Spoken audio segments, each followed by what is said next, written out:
Archi.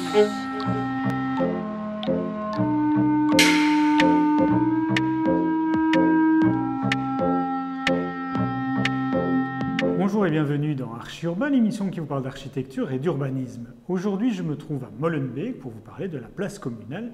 Mais avant ça, je voudrais m'entretenir quelques instants avec Stéphanie qui travaille pour Public. Bonjour Stéphanie. Bonjour. Comment vas-tu? Très bien, et toi? Je vais très très bien. On a déjà parlé de Public une seule fois dans Archi Urbain, c'était dans le cadre d'un prix que vous avez remis à Suède 36 pour leur projet Walking Madou. Est-ce que tu peux réexpliquer ce qu'est Public? Oui. Alors, Public, c'est une longue histoire. Ça a démarré en 2007 et c'est au fait une initiative de la région Bruxelles-Capitale afin de créer une culture commune de l'espace public. Donc, c'est né suite à toute l'histoire de la place Flagey. Je ne vais peut-être pas rentrer dedans, mais c'était pour vraiment créer une vision commune et un échange, oui. voilà, et un échange de savoir entre les différentes personnes qui travaillent sur le domaine de l'espace public, qui maintenant est en train de prendre de plus en plus d'ampleur dans les débats politiques et dans les échanges en termes d'urbanisme et d'aménagement du territoire. Et donc, la région a voulu créer une cellule pour former les professionnels davantage dans le domaine de l'espace public, de un, et de deux, pour justement créer une plateforme qui permet l'échange du savoir autour du sujet de l'espace public. Toutes les personnes qui nous regardent ici, ils peuvent s'intéresser, venir oui. à vos réunions, vos conférences, etc. Oui, tout à fait. Donc en fait, il y a plusieurs choses qui du coup sont nées petit à petit dans la cellule. Donc pour le public, ça a commencé par des simples formations pour des professionnels. Mais très vite, il y a des conférences ouvertes au grand public qui sont nées et maintenant, en fait, il y a les journées thématiques qu'on appelle ça, donc qui sont des journées dédiées à un sujet bien particulier lié à l'espace public qui, elles, sont ouvertes à tout le monde. Et aussi, pour ce qui est de la formation, on ouvre une partie de la formation aussi au grand public. Grâce à tous ces événements, il y a de la connaissance qui s'est développée et donc tout ça est mis à disposition sur notre site internet. Qu'est-ce qu'on va retrouver cette saison? Cette saison, la thématique, c'est la place. Cette année, on a voulu avoir un thème central, donc qui sont cette année les places. Et donc du coup, il y a 4 cas d'études bruxellois qui sont étudiés, donc 4 places bruxelloises. On va parler de la place Sainte-Catherine, voilà. De la place Rogier, oui. Qui sera peut-être finie en 2016. Oui, c'est le but. Et il y a encore une troisième. La zone Rodebeek. La zone Rodebeek. Et puis aujourd'hui, on est ici dans une journée de conférence sur la place de Molenbeek, une place de choix. Et je te propose que l'on se quitte quelques instants pour avoir quelques petites explications sur l'histoire, pas de la place, oui, de la place et un peu l'histoire, l'événement de cette place. Et puis également avec les architectes qui vont expliquer leur réaménagement de cette place. Tout à fait. Paul, bonjour. Bonjour. Je voudrais que tu me donnes un peu quelques explications sur cette commune de Molenbeek. Est-ce que l'on peut revenir à quelques années d'ici, lorsque l'on a construit le métro? Moi, on m'avait toujours expliqué que Bruxelles avait été cicatrisée par la jonction Nord-Midi, mais on va apprendre aujourd'hui qu'elle a été traumatisée également et cicatrisée par l'arrivée du métro ici à Molenbeek. Durant le chantier, disons, qui a duré quand même plus qu'une année, je crois, oui. Les habitants devaient faire le détour de 500 mètres, 800 mètres, même 1 kilomètre. Et alors, ils étaient rue Léopold II. Et alors, il y avait les travaux du viaduc aussi. Et là, ils devaient faire de nouveau un détour. Donc, il faut s'imaginer dans une zone tellement dense, tellement surpeuplée, que pendant des années, il y a eu 2 cicatrices. Les intestins à l'extérieur, les gens le dénommaient comme ça. Donc ça a été, c'est déjà une partie de l'histoire de Bruxelles. Ce qu'on veut insister cette journée-ci, c'est que petit à petit, il y a quand même une volonté. Il ne faut pas lier ça à un politicien ou un parti politique. Je crois que ça devient aussi quelque chose de cette ville, que la ville basse commence à recevoir des travaux qui sont des travaux urbains, qui ont une qualité assez haute Donc un aménagement qui a les standards internationaux, donc ça c'est bon, c'est bien fait. L'exécution c'est bien fait. Donc ce n'est plus les petits bacs de fleurs là qu'on pose toujours et puis c'est bien parce que c'est pour Molenbeek. Non, c'est un investissement. Bonjour Vincent. Bonjour Emma.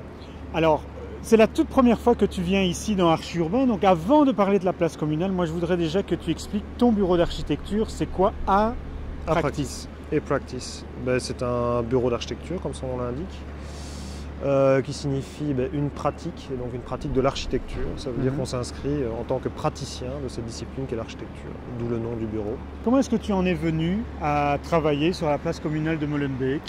On a été contacté par la commune de Molenbeek qui organisait une procédure négociée sans publicité, dans le cadre de laquelle elle sollicitait 3 bureaux à remettre une offre pour réfléchir, ou pour dire comment on comptait réfléchir à ce qu'on pouvait faire de cette place qui allait être rénovée. Avant, c'était un parking. Avant, c'était un parking. Donc, on avait à peu près, sur la place même, 90 emplacements de parking. Oui. Et l'idée, alors, c'est de se dire, on est en 2015, on enlève la voiture? Alors ça, nous ne sommes pas à l'origine de cette décision. Il faut savoir qu'un autre bureau d'architecture, qui est le bureau de Benoît Moritz, MSA, avait fait une étude préliminaire à notre travail. Et une des conclusions de cette étude était qu'on pouvait supprimer les emplacements de parking qui étaient sur la place communale pour les relocaliser ailleurs dans les environs. Et comme ça, redonner à la place communale un vrai statut de place et plus de parking à ciel ouvert. Ça veut dire quoi, une place communale aujourd'hui? Pour nous, c'est un grand espace appropriable et disponible pour différentes choses qui ne sont pas encore définies à ce stade, mais sur lesquelles on peut tenir des événements qu'on ne peut pas tenir ailleurs. Comment est-ce que vous avez défini le programme? Assez rapidement, en fait, tout simplement, on a procédé à une sorte de lecture du lieu. Et donc le lieu, il a des qualités, on peut le voir. En fait, cette place, elle est assez bien définie. On a une ligne de corniche qui est continue, donc on a une vraie pièce qui est déjà bien définie. Oui, et donc on a capitalisé sur cette lecture de l'existant en disant, voilà, il y a des qualités, et donc on va juste les souligner et les renforcer. Et donc on va travailler sur un sol le plus simple possible qui va aller de façade à façade et qui va faire de cette place une vraie pièce à ciel ouvert, ou comme on l'a appelé, un vrai salon à ciel ouvert. Et donc après, tout le travail a été de développer le plus simplement possible ce grand sol en y intégrant l'ensemble des contraintes qu'on peut rencontrer, qu'elles soient techniques, qu'elles soient l'ensemble des contraintes d'un projet, tout simplement. Et le pavé alors, c'est le pavé de rue traditionnel bruxellois? Alors on a souhaité travailler avec un matériau connu ici à Bruxelles, qui est ce pavé. Un matériau qui permet qui est robuste tout simplement, mais qui aussi donne un côté un peu précieux à cette place. On voulait quelque chose assez précieux pour cette place de Molenbeek, donc on a travaillé sur ce pavé. Alors il a plein de qualités, qu'elles soient techniques, aussi des qualités esthétiques. C'est un pavé qui est un porphyre scié, donc un pavé belge. Et donc c'est ça qui nous intéressait aussi, c'était d'éviter les pierres qui viennent de plus loin et travailler vraiment sur un produit qu'on connaît ici en Belgique. Et tout le côté aussi recyclage, puisque c'est des pavés qui ont été démontés, en tout cas arrachés ailleurs, resciés et reposés. On trouvait ça intéressant aussi. On ne pouvait pas ici, en tout cas, travailler sur un vide unique. Il faut savoir que la place est longée ou traversée par la rue Comte de Flandre, qui est une pénétrante ou en tout cas un axe de circulation important. Ça veut dire qu'il fallait quand même guider la voiture au sein de la place. Et donc l'idée a été de travailler, ou en tout cas le principe a été de travailler sur une série d'éléments qui ne sont pas lus comme des éléments qui empêchent uniquement la voiture de circuler ou qui la guident, mais ce sont des éléments qui sont aussi appropriables par le piéton, le cycliste, un peu par tout le monde. Et donc un banc n'est pas uniquement un banc, c'est aussi un élément qui guide la voiture ou qui lui dit là il vaut mieux que tu tournes plutôt dans cette direction-là ou que tu ne t'aventures pas comme ça.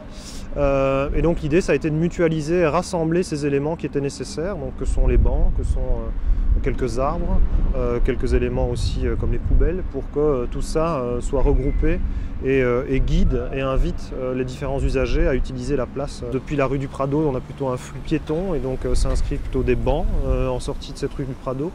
Par contre, à l'entrée de la rue Comte de Flandre, c'est plutôt des éléments de type c'est aussi des bancs, mais plutôt qui empêchent la voiture ou qui guident la voiture plutôt à rester le long des façades.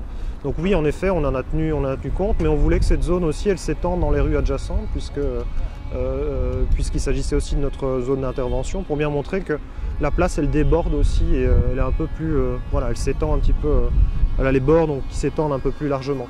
Ce qui est intéressant aussi dans le résultat ou dans cette place, c'est tout le processus et tout le travail d'équipe qui a été développé autour de ce projet. Donc ça veut dire qu'à un moment, on n'arrive pas à un projet comme celui-ci sans avoir une équipe. Et l'équipe, c'est la maîtrise d'ouvrage, donc c'est Bellieris et la commune de Molenbeek, avec des personnes en particulier qui ont suivi le projet, qui ont porté le projet.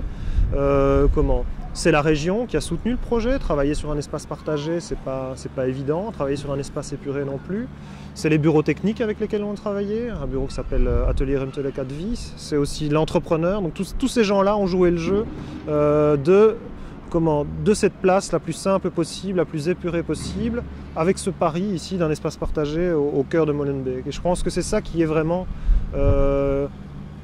important, je pense, pour nous. Et d'ailleurs, en fait, ça a été souligné puisque la place a remporté en tout cas 2 prix. Un prix qui est le prix de la maîtrise d'ouvrage public, donc ça récompense la commune de Molenbeek et Bellieris pour tout ce qu'ils ont fait pour mettre en place ce projet et le suivre jusqu'au bout. Et le projet a reçu une mention aussi au prix belge pour l'architecture ici en 2015.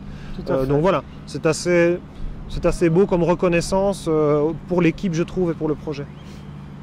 Alors Vincent, on va se quitter là pour cette émission. Maintenant que tu fais partie des meubles d'Archi Urbain, n'hésite pas à m'inviter. Bah oui, on est vite, hein. On est vite dans les habitués d'Archi Urbain. Donc n'hésite pas à m'inviter pour d'autres projets. D'ici là, on peut voir et revoir cette émission sur www.archiurbain.be. Et moi, je te propose que nous glissions légèrement pour laisser apparaître cette belle place. Je me glisse comme ceci. Voilà. Regarde.